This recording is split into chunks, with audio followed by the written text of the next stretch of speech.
Yeah, Piers, so I agree with you. A couple quick points. First on Elon. I agree with Elon. He donated almost $500 million to Donald Trump's campaign. So I agree with Elon. If not for Elon Musk, Trump probably doesn't win. He was a huge part of the win. And to Clay Travis, the idea that somehow Elon Musk just woke up in the morning one day and said, I care so much about this government spending is a joke. He did this for himself, the same reason why Donald Trump ran for office. They're in it for themselves and their investors and to enrich themselves further. Going to what Roger Stone just said, and Clay, about the fact that Donald Trump can't be in these Epstein files. First of all, let's look at his history. He's a liable sexual abuser. He's had 25 women accuse him of rape or sexual assault, including his ex-wife in court documents. He bragged on the Howard Stern show about going into teenage girls' pageant locker rooms, watching them undress in a sexual manner. And we hear Roger and Clay today saying, oh, there's no way that he could be in those Epstein files. And Roger, you're wrong, okay? In the Maxwell trial, we learned that Trump was on the flight log, Epstein flight log, at least 6 times. And Jeffrey Epstein said at one time that Donald Trump was his best friend. Okay, and that Epstein had dirt on Trump. Who are the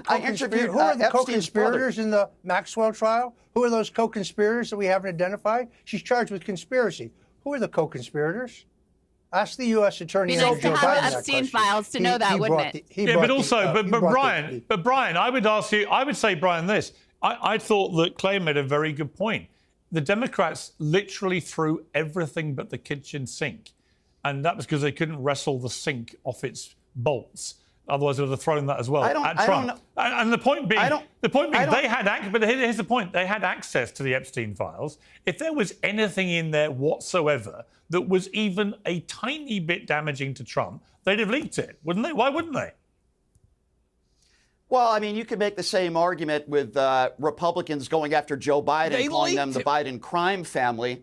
For years, we've been hearing the Biden crime family. There have been all these investigations. We heard about Hillary Clinton and 8 investigations into Benghazi. Republicans seem to find nothing. So I think the right is doing that more than the left. Listen, my question is very simple, guys. Piers, why have the Epstein files not been released? Hold on a second, Clay. Hold on, Clay.